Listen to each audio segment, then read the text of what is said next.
And the way currencies are defined at investment banks and retail brokers, the way these guys define currencies is very much counterintuitive to a professional trader objective, which is to make money using our own money. So what you're going to find with investment banks, retail brokers, and media is that currencies will be grouped very much dependent on the size of the currency. What do we mean by the size of the currency? The amount of volume that trades per day, the most popular currencies. So the first definition you're going to see is the G10, the group of 10 currencies.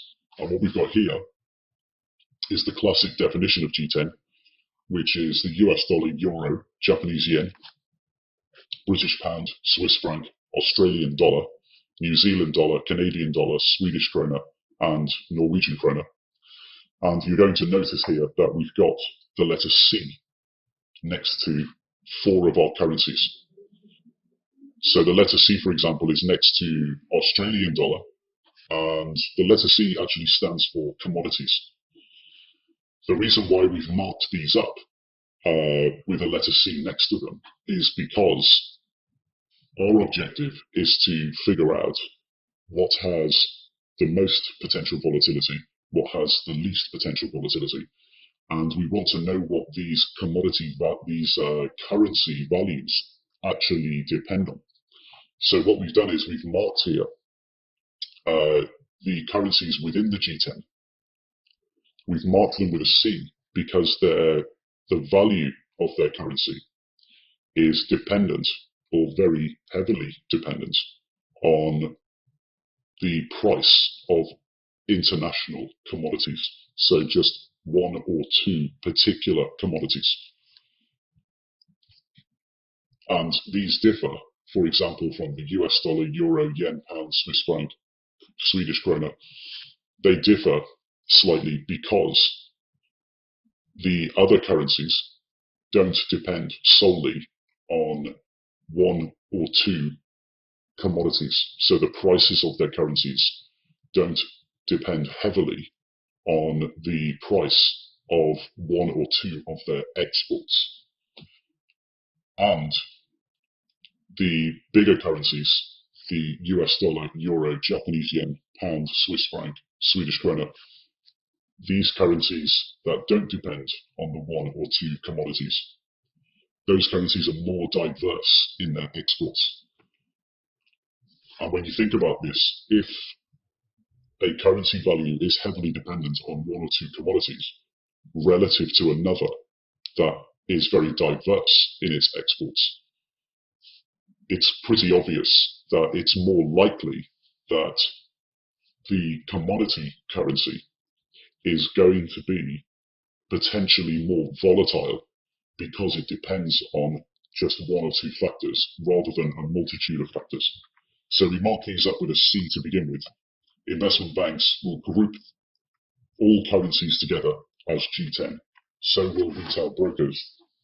And that's basically to divert your attention away from what really matters, which is volatility. They're trying to group them all as one basket, dependent just solely on the size of the transactions that occur every day in the Forex markets. The other definition that we look at with investment banks, retail brokers, is in emerging currencies. So we're talking about countries here whose economies are small and growing at a high rate, or should be growing at a high rate, and they're defined as emerging currencies. Emerging currencies, typically within investment bank definitions, retail broker definitions, are split up into EMEA, so Europe, Middle East and Africa, Gulf, so Gulf Cooperation Council, GCC, and also on the next page, Asia. And what you see here is that we've marked up again a bunch of these currencies with a letter C because they're dependent very heavily on just one or two commodity prices. So the value of their currency depends very heavily on one or two commodities because it's a very big proportion of their exports.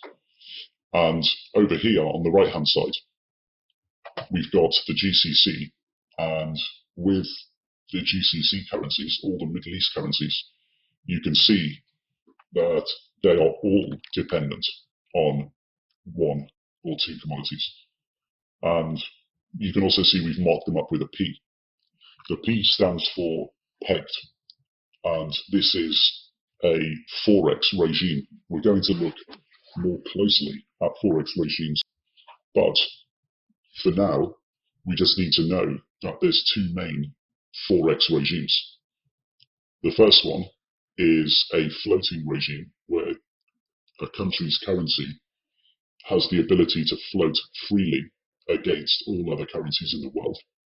And the second main regime is a fixed or pegged regime where the value of a currency is fixed or pegged to the value of another or to a basket of other currencies. Usually the basket is made up of the main trading partners of the country's export market.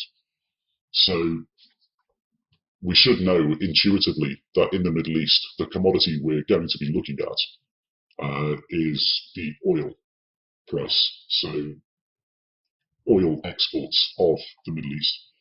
But we also have to be aware that all of our Middle Eastern currencies are in some way pegged to another currency or a basket of currencies of their trading partners.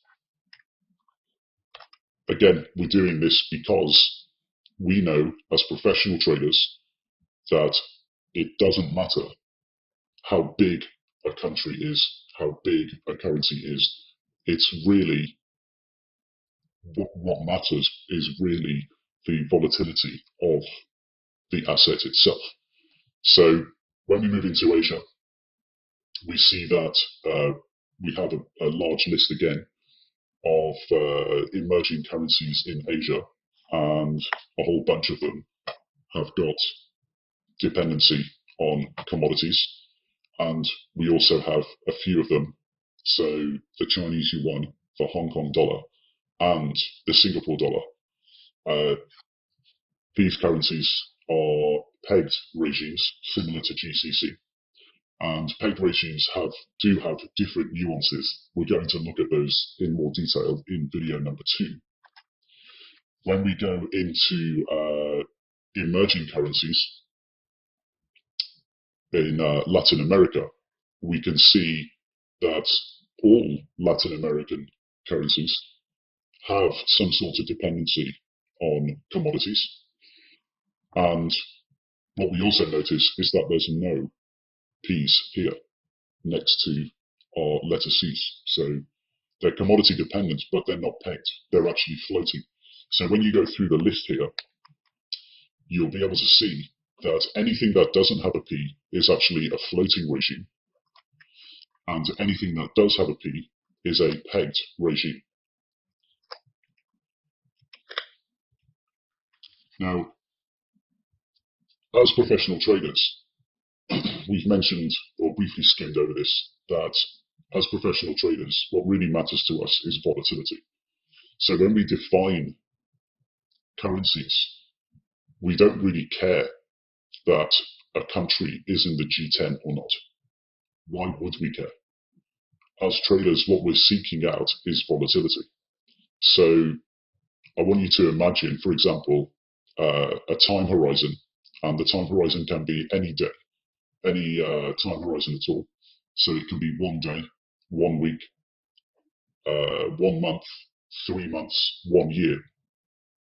And I want you to imagine just any asset. It can be currencies, stocks, commodities, bonds. It can also be bricks. So bricks are used to build houses. Bricks have a price on the open market, and manufacturers and wholesalers, distributors, developers, they buy and sell bricks in the open markets. They buy and sell bricks with each other. Bricks have a price like any other asset.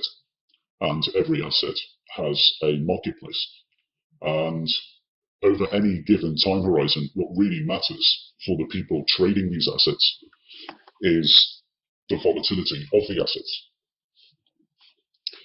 And if we just pick one day, for example, as our time horizon, and we pick a currency, so let's pick a random currency pair, for example, like the euro US dollar, and say, okay, over one day, we're going to buy and sell this currency, the euro dollar, over one day, we're going to trade it 10 times. And we're going to look at the daily volatility of euro dollar. And let's say we find that the euro dollar over a 24-hour period just doesn't move. Well, it means that when we buy and sell it, we're buying and selling it at the same price if it doesn't move. And if we're paying a broker a commission every time we trade, so a spread, and it can be a very small spread, it doesn't really matter. But if, in theory, the price is the same over a 24-hour period, and we buy and sell it 10 times and pay to do so, it means that we're not going to make any money. In fact, we're just going to lose money. However, if we do have volatility, then an opportunity and risk is created. As professional traders, that's what we care about. We don't care that something's in the G10. We don't care that it's in Latin America. What we care about is what the currency's regime is and what the currency is dependent on.